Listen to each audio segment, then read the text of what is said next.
Okay done. Okay sir, ఒకటే question. కుమారి aunty గారు ఇక్కడ ఉన్నప్పుడేమో తన వల్లే ట్రాఫిక్ అయింది అని చాలా మంది మూపిచ్చేశారు. ఇప్పుడు కుమారి ఆంటీ గారు లేరు, అయినా ఇంత ట్రాఫిక్ ఉంది. మరి దీన్ని ఈ సిచ్యువేషన్ ఎలా అనుకోవచ్చు? కుమారి ఆంటీ గారి వల్లే బంద్ అయింది అనుకోవచ్చా, లేదా కావాలని ఈ కెమెరా వాళ్ళు మీడియా వాళ్ళు చేసిన ఒక ఇది అనుకోవచ్చా?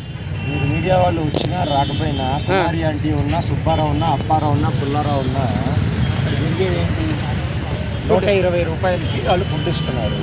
అదే నువ్వు ఆ మాల్లోనూ హోటల్లోనూ తింటే ఎంత అవుతుంది? వీళ్ళకి చీప్గా ఫుడ్ దొరుకుతుంది.